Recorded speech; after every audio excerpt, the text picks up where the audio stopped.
And the stream is live for the final time in 2023. Phil Tarrant, Tom Panos, Real Estate Exposed. I've been getting a lot of grief, Tom.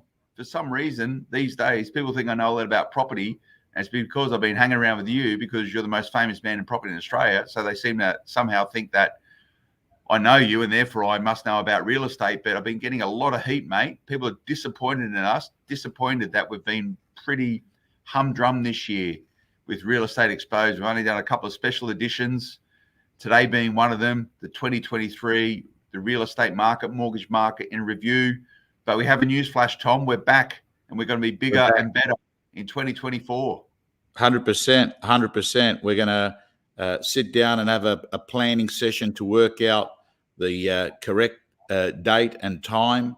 And we're going to give people that have got an interest in investment, the real estate industry, real estate agents, mortgage broking, finance, mortgage brokers, and everything to do with government decisions that impact all that. I think we were the only people that really, bring you this magazine style of information that, your average property person loves to get involved in. And we will be doing it again next year, Phil.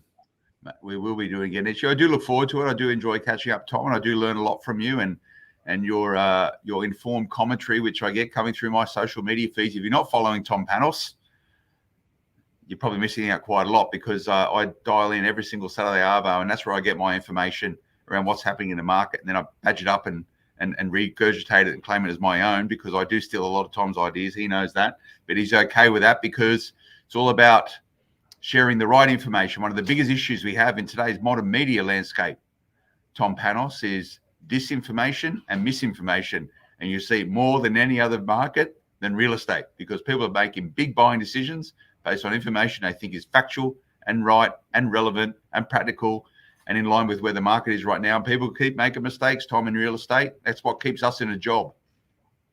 100%. And I think what's becoming very, very clear is the marketplace. I know, Phil, right now, the marketplace is so confused about real estate, right?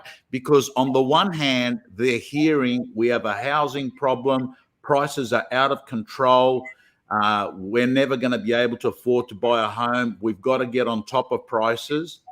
Yet on the other hand, I'm also seeing in certain markets, it's not a seller's market, it's a buyer's market. And I know that vendors are confused because over the years, every time I show up to do an auction, Phil, the first question I ask a vendor is, what's your understanding of the current market? And when the market has been good, they'll say it's booming. When the market's been bad, they'll say, yeah, I hear it's not that good. But in recent months, when I ask them the question, Phil, they say, we're not sure. We're getting mixed signals.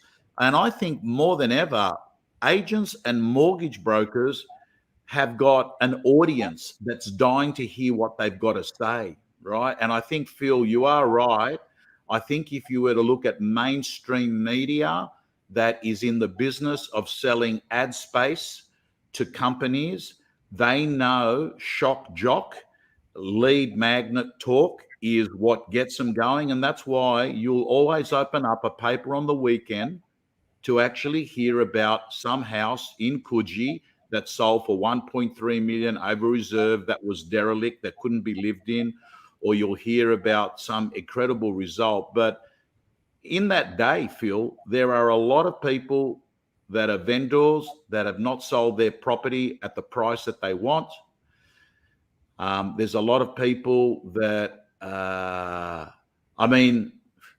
to give you an example, the other week I did 10 out of 10, close to 10 out of 10, and I could have easily have driven home and done 0 out of 10 because it was one buyer, it was a motivated vendor, they both compromised, it was grinded out, and it looked like it's a sale. So to the surface, if I was reporting the results to someone, 10 out of 10, that's a hot market. What it didn't take into account that one of those properties sold for 200 grand less than what they paid for it. One of those owners had to sell because they had bought elsewhere and they were on bridging finance. And one of the others had to sell because they couldn't afford their loan repayment that went up from 6.5 to 10.5, and it had been third month that they were on the new loan repayments and they were struggling. So Phil, a voice like ours is probably going to fit in a gap in the marketplace that's not being covered. No, we'll do it. We'll say it as it is as well.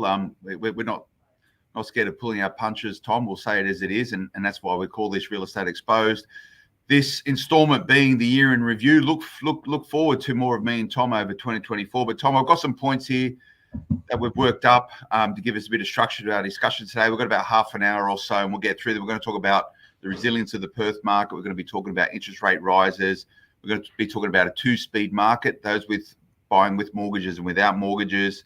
We're going to be talking about it being a buyer's market. We're going to be talking about AI. We're going to be talking about foreign buyers. We're going to be talking about developers, the new RBA governor, and home ownership in general, and just this whole idea and concept of misinformation, disinformation, which led by a lot of the discussions you see coming out of the political apparatus and also the papers. I'm going to start there, Tom, because only recently the government has handed down this new vision for immigration. We all know that immigration has been a heartbeat of this nation since the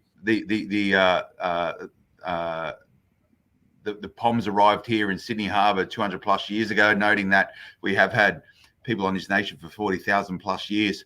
Tom, home ownership is where it's at. We're all and are a nation of migrants. We've just heard from the government they're going to try and curb it. They've decided that migration is the reason why we have a home ownership crisis in Australia. We can't rent. There's not enough places for rent, and it's too expensive to buy here. Tom, mate, I was just playing around myself on a property that I was looking at just the other day, and I pressed the button on the stamp duty calculation that I was just saying I was a foreign buyer, and I'll probably get the numbers wrong, but it was 3 or 4 times the stamp duty cost for me to buy here in Australia, or New South Wales in particular, as a foreign buyer. So here we are, told by the government, no, we need to stop migration. And I do note also is that we would be in a recession if it wasn't for the migration we've been having. Tom, double-edged sword. Let's stop migration, but this is where the government makes most of its tax receipts, at least the state governments, is through property taxes. So how's that going to work out into 2024? Look, it's a hard one because it takes a very brave government to actually say we're going to say no to that 400 grand. I mean, they sit down. They're a business. They're an organisation that creates, targets and actuals and budgets. And Phil, you've just told me there. I mean, $400,000 versus I think $100,000. That's a significant amount of money. And I'm also going to go off to say some of these overseas wealthy foreign buyers, they're not millionaires, they're billionaires, right? So I don't even think that them having to pay some extra money is going to stop a lot of the high-end buyers. They are extremely wealthy people, Phil, right? I don't think it's going to make a significant amount of difference. But yes, it is. Property is a lever for a very big chunk of revenue for the government, Phil. And if they, I can see how, on the one hand, they'll respond to the housing crisis and the cries that Aussies have. But on the other hand, I also understand, because I'm a business person, you're a business person, and at the end of the day, numbers matter, budgets matter, revenue matters, being able to keep your budget under control matters. So, yeah. It's a tough one. I think with predictions for 2024, we'll see this play out. The government's talking about surpluses right now. The reason why is because they've been so effective in generating income, which they generate through tax receipts, mate. And every single business person I speak to right now, they're telling me that the ATR in particular is at them. They want to get paid quickly, and this is important for the government. Look, that's on the income side. On the expenditure side is a very, very different proposition. Are we spending our money appropriately? But let's just remember, real estate transactions is a huge driver of tax receipts and therefore a huge driver of economic growth in Australia. So we need to be conscious and considerate to it, how they're going to work it out. Tom, really anecdotal. I was at the bank the other day and I was chatting with the bank manager and he went, I don't get it, Phil. He goes, people arrive in Australia and they're opening bank accounts. And I'll say to them, why are you opening a bank account? You're only here for 2 months. They go, I just want a bank account here, or foreign visitors and travelers. And the reason why is because they open these bank accounts, which allegedly is really easy to open in Australia. You just need a passport. They just load it up with cash. Then they just deploy that in time into Australian real estate. That's the nature of the market. I think we're going to see a lot more of it moving forward. What do you do about it? This is really this intersection of sort of social issues and social housing and ensuring that everyone's got a place to live and stay in Australia. I know, Tom, that you spend a lot of time in regional Australia. Some areas, regional Australia, Byron Bay, for example, the government's clamped down and now stopped Airbnb led to only 60 days of the year, I think, up in the Byron Shire. That's completely changing property markets. So government regulation, government policies is going to be a big driver and a big influencer in property markets moving forward. But Tom, let's go to Perth. What's happening in Perth, Tom? I think, Phil, 15 years of no growth eventually had to come to an end. And Perth is one of the biggest winners, WA, in fact, of COVID, because it was isolated away from a lot of the action. All of a sudden, it became an attractive proposition because of incredible value for money. And I can tell you, Phil, because I'm speaking to lots of agents, Shane Beaumont, Shabazz, all these agents in Perth that are high-performing agents are telling me FaceTime appointments with buyers from Sydney, Melbourne, and Brisbane. They're buying property. They're not inspecting them. And we're not talking about the occasional one. We're talking about lots of them on a monthly basis, 500 grand, 600 grand, securing homes there, getting good rental returns. And I think it's a classic case of 15 years of no growth ended up providing this area as having incredible value for money. SQM and a number of the other data forecasters, Phil, have said that they believe this is the sure thing again of 2024. Days on market, Phil, are literally less than 10 in most suburbs of Perth and the attractive regional areas of WA. So well done. And I'm happy for them. I'm happy for them because I can't tell you how many people bought a home for 500 grand in Perth in 2009 or 2008 or whatever. And that home had actually not gone up in value for a decade, right? So happy days. And I can't get out. I would have thought to myself, you'd hop on a plane, fly over for 5 hours, but it's not happening, Phil. They're buying them off FaceTime inspections. The agent grabs their phone, does a FaceTime thing, and like one agent said to me, Phil, in Perth, he said, Tom, Christmas is an inconvenience at the moment. Yeah. Well, mate, every single buyer's agent I know are out there right now aggressively buying property for investor clients. And keep those comments coming, Tom, as they feed through. And please tell us what you think. Happy to answer anything. Tom's happy to answer anything that you want to feed through. Just comment on whichever platform you're tuning into this right now. But Tom, every buyer's agent is out there aggressively buying property. Now, I don't know how long this is going to last for. There's a moment in time when you want to be buying in Perth. I don't know if you saw the Smart Property Investment Fast 50, Tom. You actually participated in it. We picked all of the Perth suburbs which are performing very, very well. Maybe you're already too late. Who knows in real estate, Tom? Maybe the market, maybe the smart money was in there a year ago. I don't know how long this run's going to continue, but just remember, look back in history, look back in the past, 10 plus years of flat growth. Tom, I remember being in Perth with you probably about 5 years ago, hosting a panel discussion when you were emceeing the Better Business Summit for the advisor.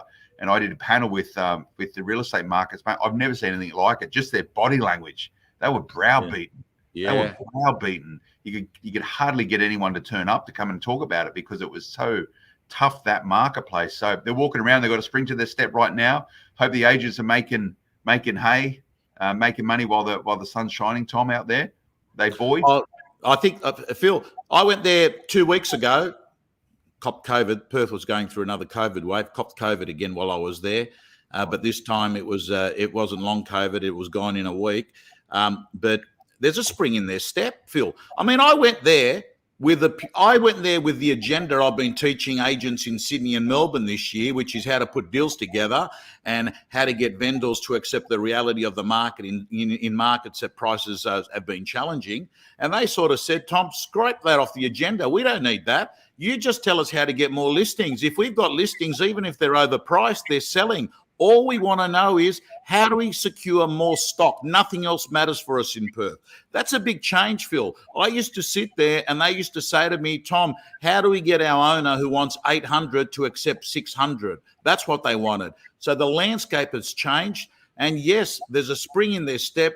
You can go down and see them. They're drinking in the bars. The agents are like the agents here during the COVID years when they were sort of, life's pumping, ordering new cars. So that's Perth. While we're talking about, I just saw a comment come up here, Phil, about the top end of the market, and I think we are going to touch on that subject.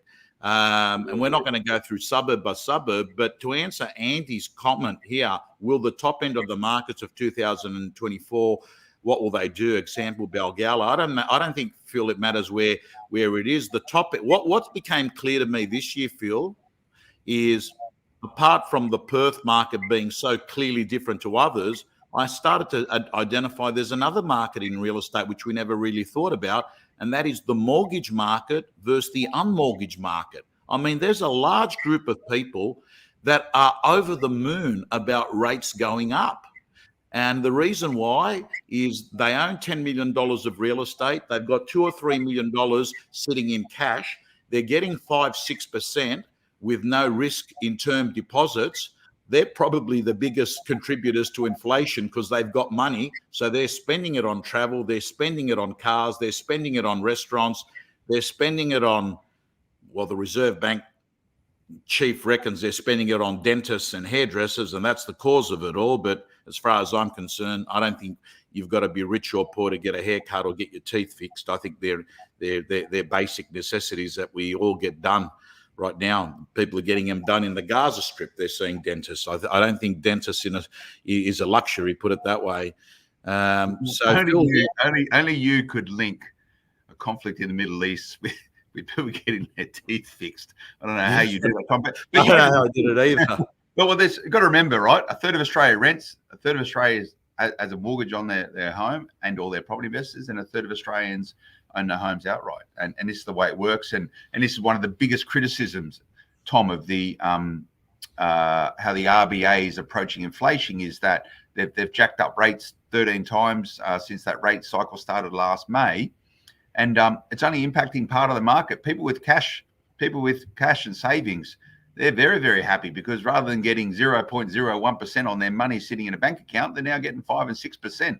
That's good, safe money in anyone's language, Tom.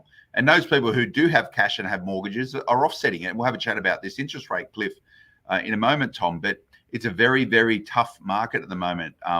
Let's talk about interest rates because we're going to cover it off. Your view, and I subscribe into it.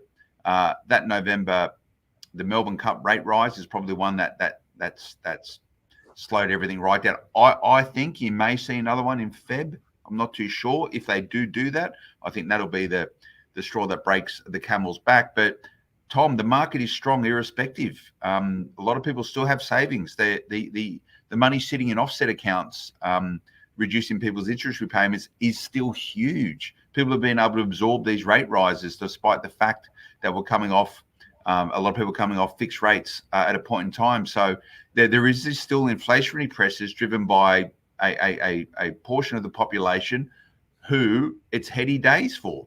They're thinking, this is great. What a great time. What a great time to be unencumbered in mortgages and having cash in the bank. I was only reading the paper this morning, Tom. Share markets are making a bounce back. They're talking about all the losses from 2022 being eroded from the back end of 2023. So, you can put your head in your hands and say, the sky's falling in, everything's wrong in the world. There's a lot of people, mate, who see it very, very different, and they're doing well in Australia at the moment. Yeah, absolutely, Phil. 100%. There are people that at the moment would be saying, I don't know what all the big fuss is about, but it's very clear to me. If you've got money, you can make money. If you don't have money, you'll find it harder than the rest of the people in our current economy.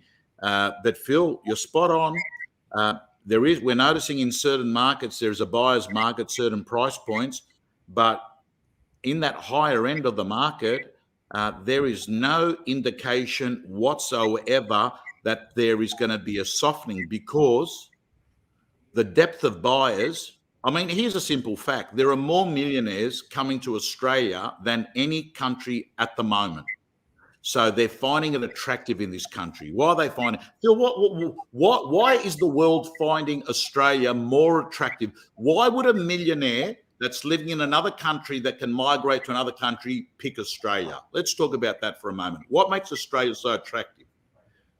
Well, there's a number of reasons why, mate. I'm looking outside today. My lighting's not that good because it's overcast and rainy for the first time in a long time. But Tom, I always come back to people who are a lot smarter than me in explaining these types of these issues. And when it comes to why Australia is attractive, I lean on some sentiments of Bernard Salt, who was with KPMG for many years. You would know him. He's a demographer and an economist, and he looks at the reasons why things happen, particularly with cities. And he talks about Australia through the lens of the Dubai effect. Now, the Dubai effect, for those of you who have been to Dubai on a trip out to the UK, Dubai is where the Middle East nations and wealthy people in the Middle East park their wealth. The reason why they do that, it's a stable government, it's secure.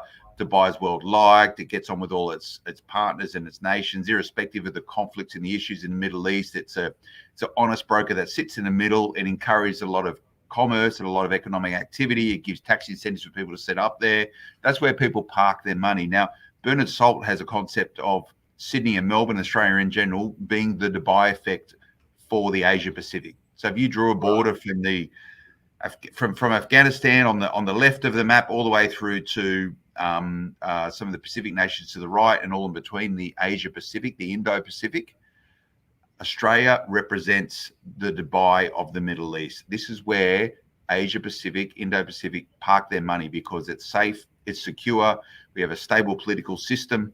We have strong economic growth. We have a strong professional and financial services here. We're technology capable. We're a good advanced manufacturing company. We have strong real estate.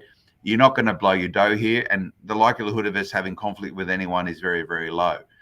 It's also got beautiful beaches, great landscapes, nice place to raise your children, all and sundry. It's a good place to be, Tom. So this is why Australia, Sydney and Melbourne in particular, but we're seeing it now in Perth and in Brisbane, is the Dubai of the Indo-Pacific. That's why people are parking their money here. And that's why Australian real estate operates very differently to other real estate markets in the world, particularly Sydney and Melbourne. And for those of you that don't know, if you picked up Sydney and Melbourne, ported them into America, they would be, I think, the third or the fourth and the fifth largest cities in America, after places like New York and Chicago and a handful of other places. They are big global cities, Tom, with diverse economies, and everyone, should they move out to Australia, can have a good crack at it. And no doubt, like we've talked beforehand, we're a nation of migrants, Tom, and what a great place to pull your socks up and pull yourself out of what has been maybe some tough areas that you've lived in the world. So that's why people come to Australia, Tom. Okay, well said, well said. And I've got a professor at Sydney University that lives down the road from me, and they live off overseas students, and they're over the moon that they're back. And he said to me, they all come here because it's got a great education system, and they also think, I don't know whether it's the Justin Hems effect, but they reckon that it's just a great place to live, that the social life and places and eating is second to none.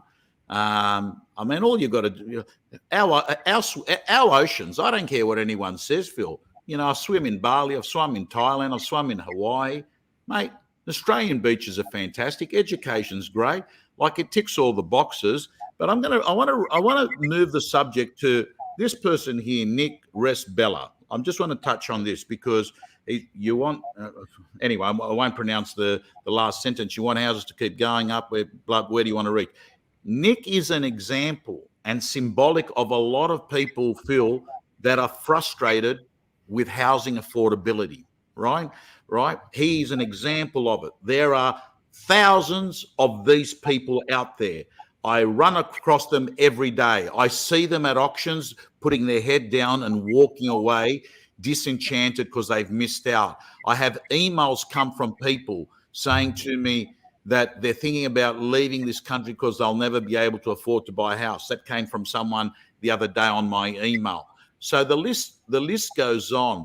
The house and to further, Phil, this year I did not sell one house to a developer. I sold a lot of duplex sites to people that consider themselves a part-time developer that will do a duplex. But this thing about DA approved sites where I'm going to build 10, 20 units, developers aren't touching it. So this issue of the housing crisis, right? If migration were to continue, even if it was going to slow down, but were to continue, and there are no one building units, which is normally the first type of property a person that comes from overseas moves into, right? They're not moving into a 5-bedroom home by the water in Bellevue Hill, right? They're moving into a 2-bedroom unit, normally in a very affordable area as a stepping stone. They're not building units. I can just picture we are going to have a super accommodation crash in the years to come, Phil, because the government is basically allowing people to come through Tullamarine and Mascot every day without thinking too much. Once we get all these people, where are they going to live? Are they going to be living in granny flats at the back of the houses in St. Mary's? Well, mate, they're changing the rules around granny flats to try and provide for greater density. But Tom, this is a really, really tough issue. And I can't remember the person's name there, but I just want to talk about that very quickly. Nick, look, you probably feel like a lot of people in Australia, and this is not unique to this generation. You go back to our parents' generations, they were saying exactly the same thing. And it goes to the fact and to the point of why Australia is so attractive for real estate. But for me, you've got to disconnect the two issues here. And I want to acknowledge the significant challenge a lot of people have now in affordable housing. People living in cars, Tom, people raising families in cars or tents under a bridge. Mate, that's not cool. And that's a responsibility of the government, absolutely the responsibility of the government to ensure that people have the basic needs and necessities to live, and that is housing. So I want to acknowledge that. And it's horrible to hear these stories. There's a lot of NGOs and other sort of quasi bodies trying to support people in those challenges. And as we come up to Christmas, Tom, and you hear these stories of families going without because of housing prices, it's a significant issue. And I just want to acknowledge that. But I want to just separate that and put that over here. I want to talk about housing. Now, it's a responsibility of the government to get this right. Already we are so far behind where we need to be in housing construction to be supporting housing into the years ahead. Now, Tom, I used an analogy sometime earlier this year, and it seems to have been picked up by the government, where I spoke about how was it 100 years ago that some bright people were smart enough to build the biggest expansion bridge in the world to cross the CBD with the North Shore. I'm talking about the Harbour Bridge. That was so far out of what we needed at that point in time for the traffic requirements to get people over the bridge. We built that, and it's still serving us very well today, and it's still delivering. We're doing some new crossing tunnels. How is it that we're able to be so forward thinking to build something like that 100 years ago, but a housing policy today is all it's worried about is the next election cycle, trying to win votes for the immediacy of getting stuff done? We need to build more housing, Tom. Absolutely critical. Now, the government, the federal government, has put the responsibility of rental accommodation and rental stock into the hands of the mum and dad investor. 93, 94%, I can't remember the number, of all rental accommodation is owned by mum and dad investors. I'm using mum and dad investors there as an easy term. We don't have build to rent. It's not like Europe where you have large organizations buying and owning the housing stock for people to rent. It's owned by mum and dad investors. They're incentivized to do so through favorable tax incentives from the government. That's the structure here, and that's how it works. However, if there's a handbrake in building more accommodation, that's when we're going to face issues. We're facing it right now, and I think it's going to be dire moving forward. So something needs to change. Now, developers want to develop because developers traditionally, if they get it right, make a lot of money. At the moment, the numbers don't stack up for developers. We've still got supply chain constraints, the cost of building. We don't have skilled labor to build. You can't find the stock at the right price to build on it to make a margin. And that's just the economics of it all. So you're not going to see that coming back for some time. So we're just stuck in this vortex now of indecision making. You know, the governments have been told to reduce the red tape around DA applications. They're still got to go through at a state level, 5 or 6 different departments to get rubber stamps just to actually break ground and build something. It's nearly impossible. Developers are decentivized to actually do anything. So, Tom, it's up to the government. They've got to sort this out, mate.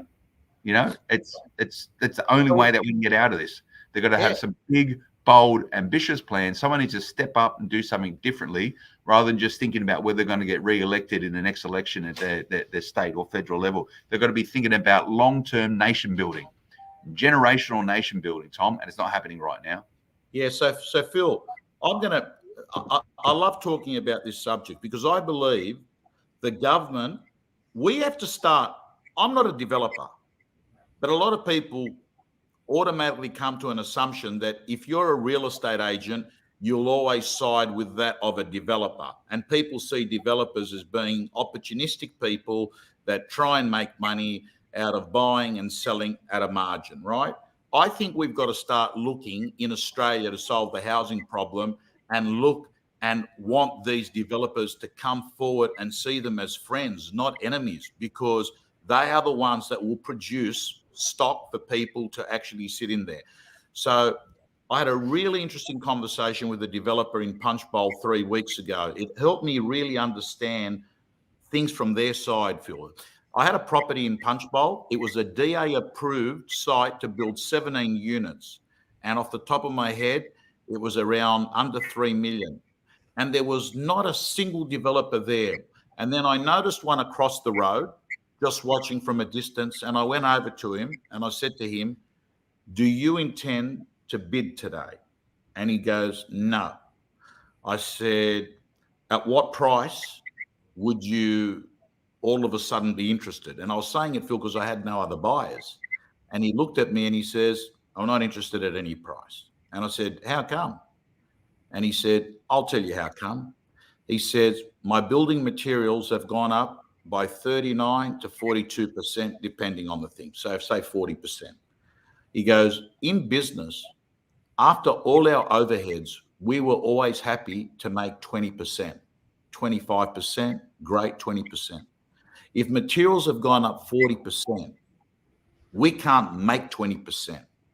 Then," he goes, "think about it. Something's got to give in. You've either got to buy the land at a super cheap price, you've either got to sell the finished product at a high price, right? Or you've got to reduce all the costs involved in it, whether it's interest, whether it's your building materials." So he goes, "I'm not interested. None of my mates are interested." And he goes, "Quite frankly," he goes, "if this building commissioner wants to keep slowing things down and council can keep slowing down, they can do that. But they better find a solution for the housing problem because as far as I'm concerned," he goes, "I own 150 units. Rents are booming. Man, let it just rip. Let the rents keep coming up, right?" This is do you understand what I'm getting at, Phil? Like, and we have an issue here. We have an issue that I'm trying to work out where they're going to be putting these millions of extra people that are coming to Australia. I don't know, because we know we've got a boom at the moment in rentals. What's going to happen in 2-3 years' time when there's no more stock, but there's a lot more people? Big problem, Phil. It's a big problem. And if you read the RBA notes after each meeting, the increase in rents is a big driver of inflation, but structurally rents are going to continue to grow because of supply and demand. There's more people that want rental stock than what there is available. So what do you got to do? You got to fix the supply problem but developers aren't building, and you explained that very well, Tom. This whole idea of build to rent, so large conglomerates coming in with big backings of major global funds starting to build office towers. We spoke about Australia being a great place to live and invest, but they're not going to come here until there's more favorable conditions for them to deploy their capital, knowing they're going to get a decent return out of it. It's a crisis. It's a crisis. And you look at this government, and I don't want to get too political on this. This current government, the federal government, who's now, the honeymoon is certainly over. We're going to be moving into an election cycle soon. The issues that they've thought are the most important issues facing Australia versus what the real issues are. And I would say housing availability and construction is critical to Australia right now. They've got it largely wrong. They've put the attention on stuff which are, nice issues, but not critical and essential issues. And this will hold Australia back if we do not fix the housing issue in Australia, because it's going to curb migration. Now, already we've seen that happening, and they're trying to, they're tackling, or what they're trying to do is to reduce the pressure on housing stock by reducing international students. Now, Tom, it's our biggest export, other than what we dig out of the ground, is education. So going, yeah. No, let's not let international students here anymore. What happens? There's less money in the economy. International students spend a lot of dough, mate, when they're out here, not only with the universities themselves, but everything else connected with it. So they've got to fix the supply problem. I would say it's probably one of the top 2 or 3 issues facing Australia into its future 10, 20, 30 years. And I'm not seeing enough, mate. I'm just seeing committees that get together to work out whether or not they need to form another committee to look at this. We need action, and we need action now. And I can't see it happening, mate. I don't know how they're going to fix this. I'm really concerned about it. Yeah, well said. And Phil, what worries me, as you're saying, is every time we're moving into another election, again, what actually happens is the focus is how do we win votes, not how we solve problems. And that's an absolute worry. But I also think, Phil, there was a wonderful article, and I think it was written by Alan Kohler. I'm not 100% certain. But it talked about the narrative of home ownership. The gentleman that just wrote that comment there, Nick, and the thousands of others who are frustrated, they're frustrated often, Phil, because they believe that you're either an owner or not. If you're an owner, you're a better person, you're a happier person, life is better. If you're not an owner, life is hard. We have become a country where we are defined on whether you own real estate or not. Somewhere along the line, I think around the early 2000s, it sort of became the haves and the have-nots.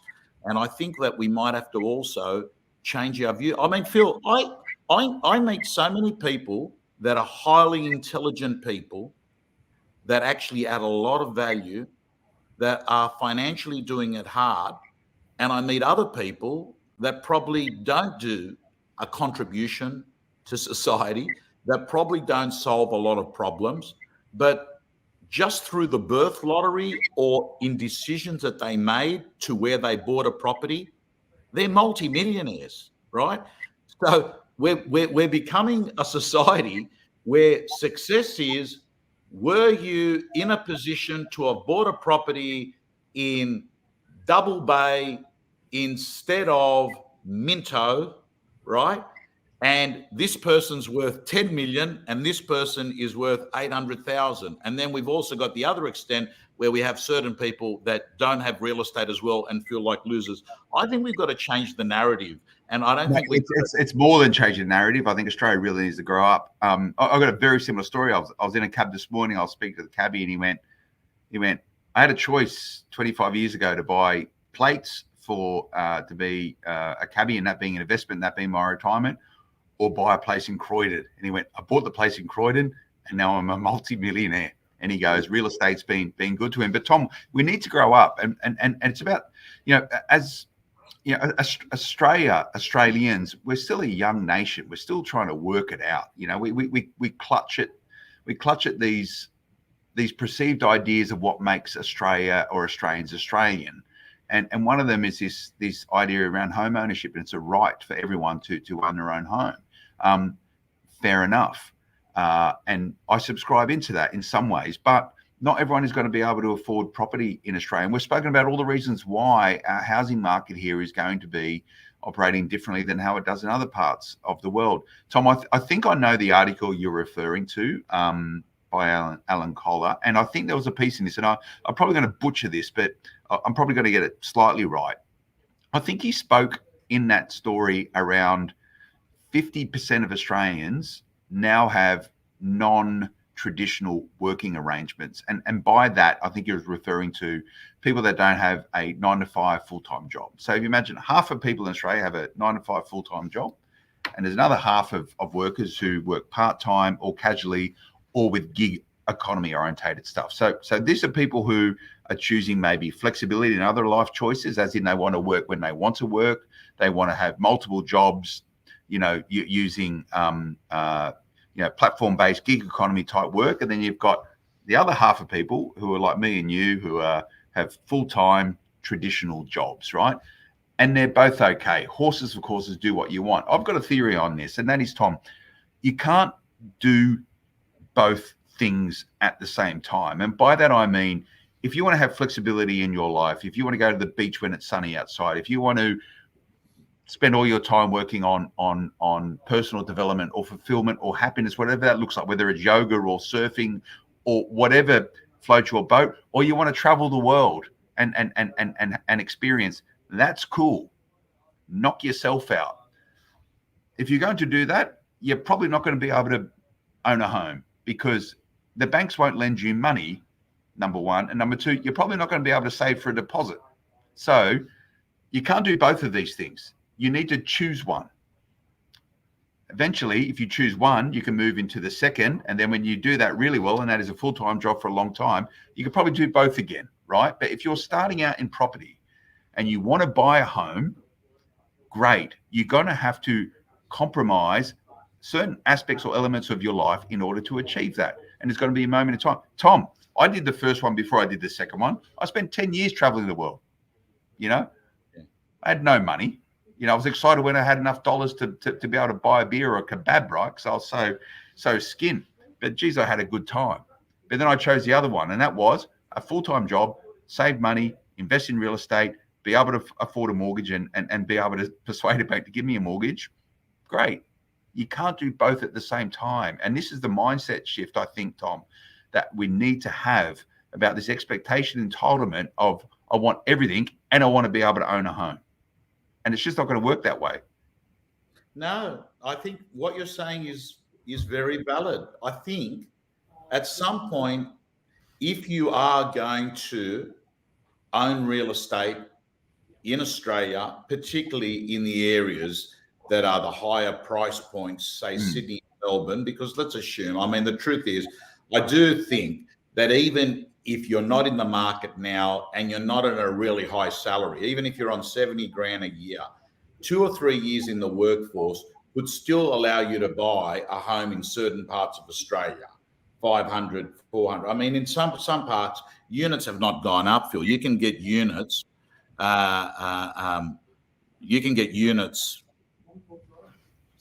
In the Lakemba area, which is a 20-minute drive or a ride from the city by train, for 400 or 500 grand.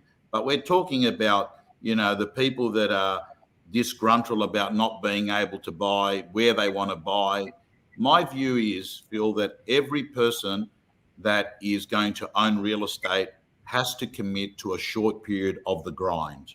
And the grind is that you'll be working long, you won't be spending much, you'll be pressing the repeat button each day, you'll be saving a lot of money, you'll be having cheaper holidays, cheaper eateries, you'll be doing a lot of stuff at home, and that's going to set you up to be able to have things that that others might not have because they're not going to go through the grind. You've gone through it. I look at every person that's successful, they've gone through it. And I think you've summed it up very, very well. You can't have both, right? You've got You can choose one. Choose one. Just choose one and do it well. And if that is a flexible life, and that's what you want, brilliant. I think it's great. I'd love to do it. I hope to do it later on. I'll choose that again at some point. But at the moment, I'm doing the grind, Tom, and I choose to park my money in real estate. It's been very good to me. It's been very good to you. But this is where it's at. But it still doesn't dismiss the needs of the government at a local, a state, and a federal level to ensure housing policy supports fixing the supply problem, because I don't like seeing people living in tents, Tom, and in their cars, particularly for a country like Australia. That's not cool. That's a big social issue that needs to be addressed. That said, though, everyone who's tuning into us are either working in and around real estate, mortgage brokers, real estate agents, or they're property investors themselves, and you're probably singing the hymn sheet. You know, real estate is a great investment. It's a great asset class. And we'll continue to have narratives around it, Tom. So let's chat about, I want to pick this up with you very quickly. You touched on it. Real estate agents in Perth, down the pubs, drinking champagne, living large on a great real estate market, Tom. We've seen it in other parts of the industry. I want to get a sense for it. It's good times right now for Perth real estates. Hopefully they're squirreling their money away and putting it into somewhere, because it's not going to be like this all the time. You know, this year, next year, probably not going to be repeated in years. So you've got to be thinking about how your income's going to get balanced over a period of time. As a real estate agent, I know there's a lot less agents in Sydney, Melbourne, on the East Coast, Tom, with the market being tougher, because largely anyone could have sold real estate in those boom periods that we had a couple of years ago. It's got very, very difficult. What's going to happen to real estate numbers moving forward, Tom? Are we going to see a decline in Perth once these good days are over, and universally across Australia? Is it an attractive profession to be in?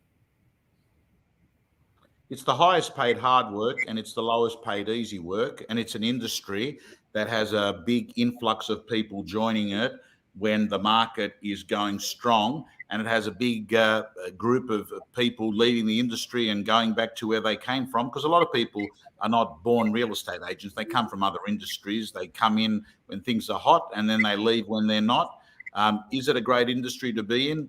I think the marketplace, if you're a person that tells the truth and has got a long sustainable opportunity in real estate, it's a great way of life. And that's why we're seeing university graduates enter real estate more and more, versus in the past they didn't. In the past, the person that became the real estate agent was the guy that didn't want to be a plumber or sparky, that didn't get into university and wanted to actually wear a suit, became a real estate agent. Not in 2023. 2023, there's a lot of people that are saying goodbye to the corporate world.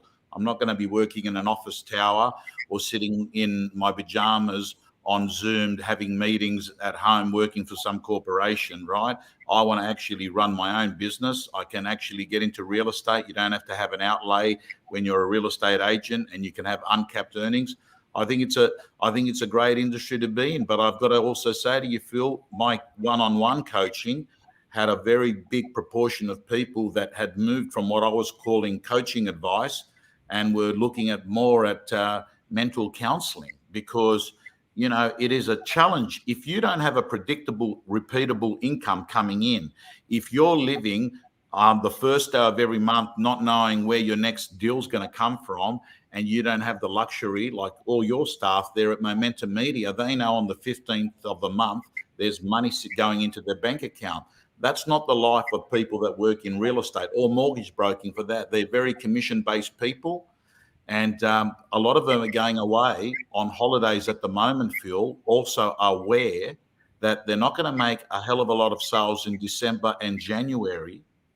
And that's going to hit their bank account in February, because there's a lag between sales and your bank balance.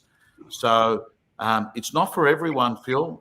It's not for everyone. It can be extremely challenging waking up and knowing that you live in total unpredictability. It must be tough for you sometimes, Tom, because you're a trusted advocate for many people in terms of supporting and promoting the industry, but people rely on you, to your point about your one-on-one coaching, not just professional coaching, but coaching around probably more life coaching. Do you get fatigued with it? Did you absorb it, you know, seeing all these troubles and problems that people have? Because you are on the front line.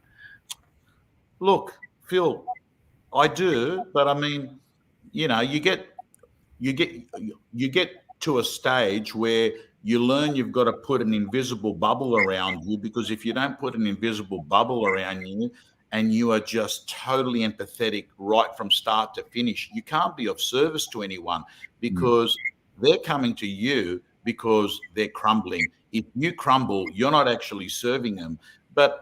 And so most of the time, no. But Phil, you're only human. Like, you know, I look at one of my colleagues and one of the guys I've done work with for a long time. I look at Maddie Steinwade, whose 19-year-old son committed suicide, right?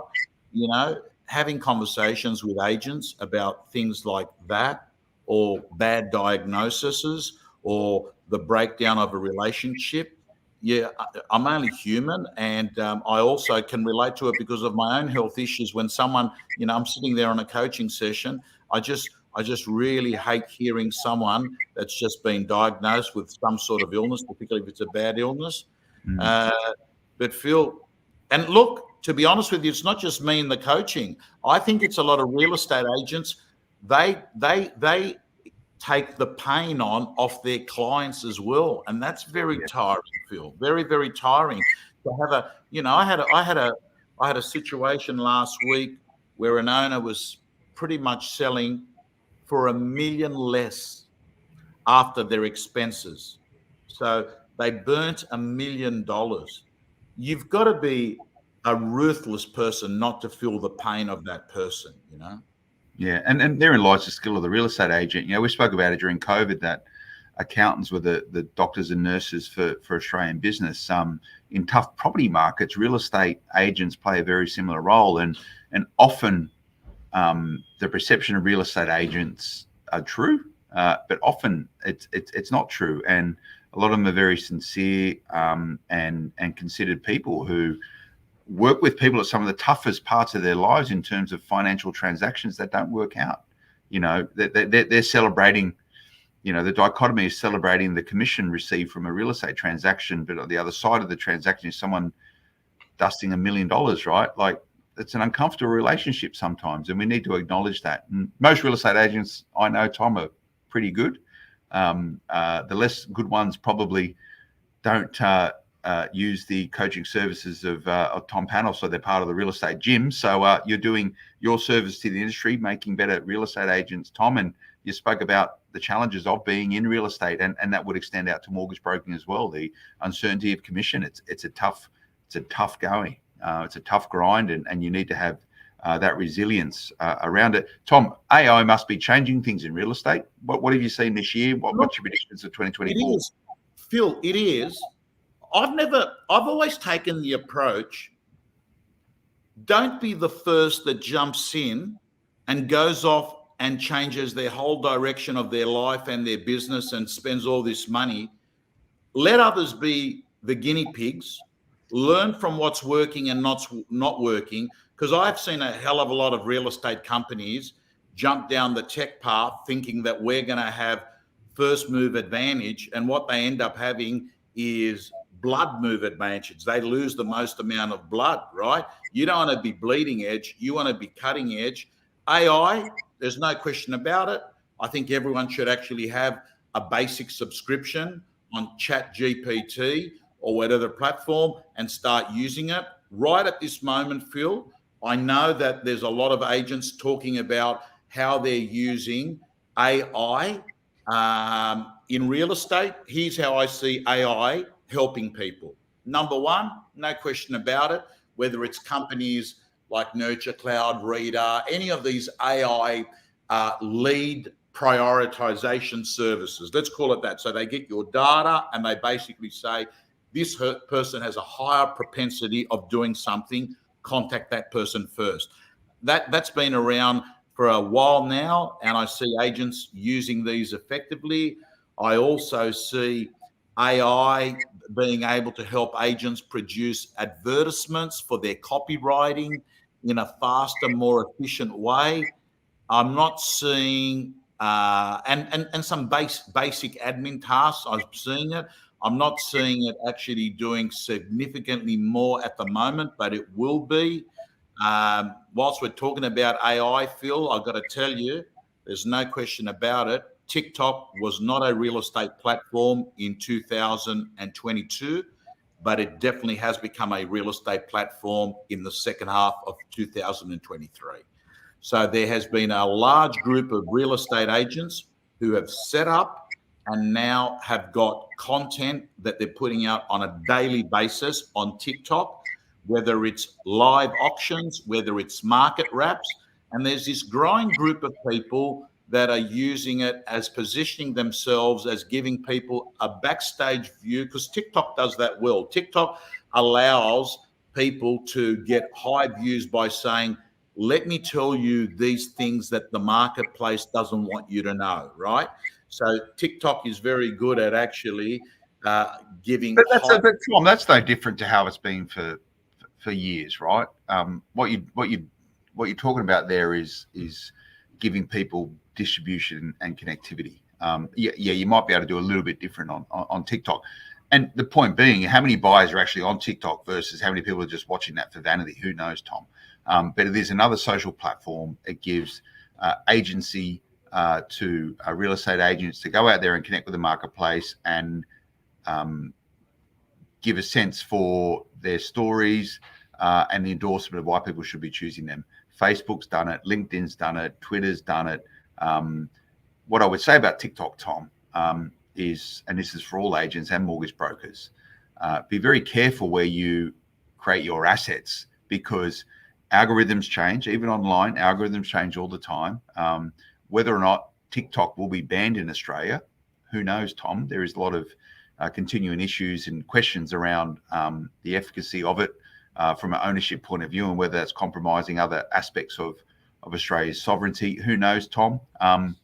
Will TikTok be around forever? Who knows? I don't have the answer. But if you're investing all your time, energy, and effort on one single source, irrespective of TikTok, and I know TikTok, I look at it, or AI, you can't put everything in one particular channel, because if that changes and you do not have ownership of that, you're just renting space on that right now. When things change and you lose that connectivity, you can see huge commercial challenges for your organization. So how would you be approaching that as a real estate agent and a mortgage broker, Tom? You need direct, connected relationships, Tom. The phone is still king. 100%. And all I see TikTok, and you are right, I don't know. Maybe this time next year when we're doing a market in review, maybe, Phil, TikTok is no longer the talk of the town, right? But it will be something else, though. It will be something else. That's irrelevant, really. There will be something else. So I have a view, Phil, that Instagram, Facebook, LinkedIn, TikTok, YouTube, they're no different to Channel 9, Channel 10, Channel 2, Foxtel, Stan. They are a destination where some people are, and you can use that destination to get their attention. You don't own it. You are more or less leasing it, right? And for that matter, you've got to be prepared to know that the decisions that organization takes and how successful it is in the future will affect your success on that platform. However, my view, Phil, is some people will watch you on Facebook. Right now, we're live streaming on my business page, on my personal page, on LinkedIn, on YouTube. We're not on TikTok. So I know that I am going to put this content up on TikTok. We're going to take it and we'll put it up separately. And all I can say is that some people right now are watching us, including JR, Nick, Samir, and the other people. They're watching us. Where are they watching us from? There are some on LinkedIn. There are some on YouTube. There are some on Facebook. And all I'm saying is, Phil, it's just another channel, but it is a channel that did get a lot of eyeballs. The other thing that I think is so that's an interesting, Phil. You have a view and a belief that there is a possibility that we may see TikTok bans in the future. I don't know, mate. No idea. You hear about it all the time. But you remember this when Facebook turned off all media companies because they went, like people woke up one morning, Channel 9, News Corp, everyone included, and went, Oh, we don't have our Facebook page anymore. We were relying on that for traffic, and this was the brinkmanship of large tech, when Australian media organizations were saying, well, you need to be paying us for our content. And they went, no, get stuff, we'll turn you off. It's going to happen at any time. Anytime, Tom. We saw only a month ago, Optus went down for a day because of some glitch in their system. Technology, this idea of cyber connectivity, right? Cyber connectivity being the main channel in how people connect and communicate. Look at the impact of that. So things can be disrupted, whether through accident, whether through nefarious activities, whether through government policy, whether through large tech changing their stuff. So, you largely have very little sovereignty over your ability to connect with people in real estate and mortgages. And this is the challenge that everyone faces. How do you de-risk it? So you're across as many channels as possible, so that if this one gets shut down, this one you still have, this one you still have, this one still have. Like, how analog can you be in real estate anymore? You can have a shop front, people can walk past and look in your window and see properties for sale or for rent, and they can walk in and they can speak to someone.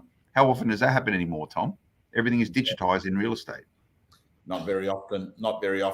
I think it's a bit depressing when you think about it. Yeah, not very often. Phil, the last thing I want to touch on before we finish off today, and we're going to be seeing everyone on a regular basis next year. I think the most common thing that I'm asked, Phil, and I think we should both form a view on it, is what do you reckon the market's going to do next year, right? What is it? That's got to be the most common thing, right? Right now, if you ask people, Perth and Adelaide, they'd say market's great, we hope it continues. High-end market people will say, just get us more stock, there's a lot of buyers out there. Lower-end market, there's been a fair bit of stock in the last few weeks. Absorption rate's gone down. That last rate rise from Melbourne Cup wasn't good. Phil, what's your view? What do you reckon? 2024 real estate, put your neck on the line, have a stab at it. We'll leave it up on our social media platforms, and we can go look at it in 12 months' time and see who was right and who was wrong. Well, Tom, this is when I frustrate people, and I come back to just being but a humble journalist curating and narrating conversations I have around stuff. So I don't have a view. However, we haven't spoken a lot about mortgages, Tom. Right. And liquidity, as in people's ability to take on debt, will be the major factor that will shape real estate markets in 2024. And what I'm seeing in mortgages is that it's getting just a little bit easier to get mortgages than what it was 6 months ago. Now, I think we're at a terminal rate, or there may be one small increase. Most people absorb the idea that mortgages are going to be where they're at now for the foreseeable future. Plus or minus 25 basis points, 50 basis points down at the end of 2024 potentially. So this is the new normal. These rates that we have right now are the new normal, and they're going to be this way for some time. We're never going to go back to where they were unless something catastrophic happened. There's some sort of new seismic shift that changes everything, like a COVID pandemic. And you know what? We've had the GFC, we've had COVID. There will be something in the future. Who knows? I don't know. But expect mortgage rates to be as they are now for the next period of time. So you need to be thinking about investing in real estate on that basis. Now, we spoke about a two-speed mortgage market. There's a lot of people out there with cash money, Tom, particularly in commercial property, who are buying without mortgages. But most Australians who are starting out in property or on their property journey do have a mortgage. So there has been some innovation, if you want to call that, inside of the banks. You've got now these buffers are being decreased. So most people's serviceability is at 3%. There's now banks servicing people with a 1% buffer for refinance or take on new debt. So banks want to lend money. So there is an easing on that serviceability side of things. And that's good if you're trying to access money. So that's an important point, because rather than being assessed to borrow based on 3% on top of the standard variable rate that the banks are offering. They're only putting a 1% buffer on top of it. You can only access this if you're perfect and clean in terms of your mortgage repayments. If you've missed a mortgage repayment, the banks won't look at you. You've got to be squeaky clean, and they'll look at that. That's good if you're looking to buy, to refinance, or even to change where you have your mortgage. So we've been speaking about this year, 2023, this notion of mortgage prison or mortgage jail, where you can't move your mortgage because you don't meet the serviceability requirements with a new lender to change your loan to another lender and therefore get a different rate or different conditions. You might go from fixed to variable. You might go from principal and interest to interest only. That's now getting a little bit easier to shift your mortgage around, Tom. And that's going to change the way, in many ways, how the real estate markets will operate moving forward. We've seen huge competition amongst the banks. We've seen the dominance of the major banks who have done a lot of cashback offers at the start of the year. They've now put an end to all of that. That really shaped the way in which mortgage borrowing was happening. It compromised the non-bank lenders. People were going to the major banks, not necessarily the best place for them to be taking on loans when there was other alternatives available. Speak to your mortgage broker, they can help with this. But Tom, 2024 property markets is going to be a story of how accessible mortgages will be for Australian borrowers, investors, and people owner occupiers. So the realization that rates are going to be the way they are, the calibration of family budgets and balance sheets to afford mortgages. Tom, a lot of people are buying real estate right now. It's a good time to buy. It's a buyer's market. It's all going to work in lockstep. I think mortgage borrowing will get, again, easier into 2024. So if you have a good job, if you're one of those people with a good full-time job, you're making good money, you got control of your expenses, you'll be able to get loans, Tom, and that will be a driver for property markets. Now, it's all dependent what happens in February or March of next year, whether the RBA is going to hike the rates. The RBA is only meeting 8 times a year now instead of 11, I believe. So they've got less chance to rise rates, but under the new RBA governor, Tom, I think we'll see stability moving forward. You're going to see different markets performing different levels. Perth, to go on the line, Perth will continue to grow. I think Adelaide will continue to perform, not at the same rates as Perth, but it's always a long, strong-term performer. Southeast Queensland, Tom, still a good place to be putting your money. I think Melbourne will be subdued. It will not see growth. It'll be flat at best. I'd be looking down in Melbourne for buying. I think there's still a long hangover, and you're going to see it as a result of the changing government down there. A lot of damage done over the COVID period that needs to be ameliorated. You're going to see those changes taking place. We've just seen a premier change in Queensland. What that's going to do to housing markets up there still to be determined, Tom. Sydney will perform, but I think they're predicting 3 to 4% growth there, Tom.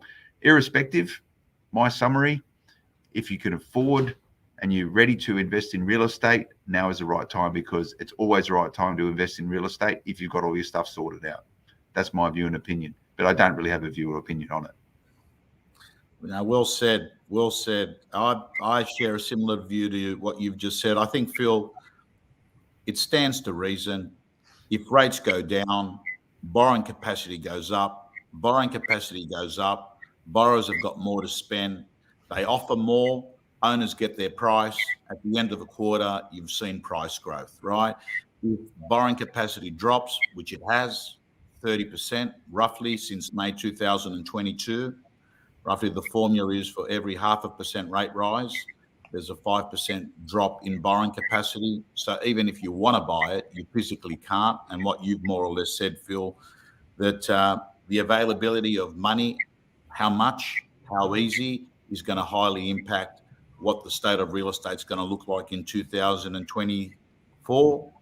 There's an article in today's Film Review, Phil, that is saying 1/4 of people that I think they call them economists have tipped a rate cut at the first half of next year, and most economists have tipped a rate cut by the end of next year, right? So this time next year, we should be seeing, based on what they've said, cuts happening on interest rates. Well, let's find out. That's the mail I'm seeing, Tom, that there will be reductions towards the back end of 2024. But let's not leave it a year to work out whether that's going to happen, Tom. We'll be back next year on a more regular basis for Real Estate Exposed, and just getting that cadence, Tom, of regular market commentary. We haven't followed this upward cycle of interest rate rises. It would have been the same discussions every single week. But now we've got some understanding of appreciation for how interest rates will be into the near future. I think, Tom, we can offer commentary and analysis. And I reckon if I was going to choose 3 or 4 points that's going to dominate our discussions next year, the first one will be government regulation, government policy around real estate. I think will probably be the number one thing. We're going to be talking a lot about that next year at a federal and a state level. I reckon, Tom, that will be the major thing we chat about how those changes are shaping and influencing property markets. Number 2 will be access to money. Number 3, I don't know, I'm going to give number 3 to you, Tom. What will it be? Sorry, number 3, what were you asking me? Number 3, yeah. So what will be the other thing that we're going to dominate our conversations next year? I think next year, Phil, one of the clear dominators out of everything,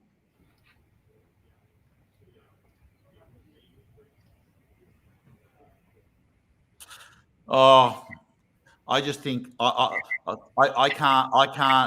can still seeing it being a problem, and that is supply of housing. You said that it's up there in the top 2 or 3 problems that Australians have. I still see that as being a higher problem, potentially even higher, because I'm just looking at demand and supply, and I just can't see how we're going to actually solve the supply issue. Like, even if they were going to turn around and say, we're agreeing to build 500 houses in Rudd Park, right? Find a park that's massive and build it. That's going to take ages to do, right? Yet we still have got a shortage of property now. So I think that's going to be the big focus of 24, sorry. And I do see more people increasingly, which has been happening this year, moving from households that are single households to multiple people living in households. A lot of people moved into single households during COVID for lots of reasons. One of them was isolation. I think what we're doing is now seeing people moving back into a home where multiple people are living to solve the issue. But Phil, let's make sure that we're on here on a regular basis, attacking issues as they happen. Merry Christmas to you, Momentum Media, family, all that stuff there. Hope you enjoy, and we look forward to seeing everyone in the new year. Absolutely. And thanks, Tom. Thanks for your considered commentary over 2023. As I mentioned, a lot of people rely on your views and opinions to shape their decision making. So it's a great service to Australia's real estate sector, Tom. And in many ways, you're synonymous with people's attitudes towards real estate. So keep up the good fight. That's Tom Panos. Good work on the block, by the way. We did a good piece of that. You should go and tune into it. So that's us signing off. Expect to see us again next year. Remember to check out Tom Panos. Just Google him anywhere. You'll track him down, and realestatebusiness.com.au if you want to keep up what's going on in real estate. We'll be back with Real Estate Exposed in 2024. Merry Christmas, everyone. Thanks a lot. Signing off.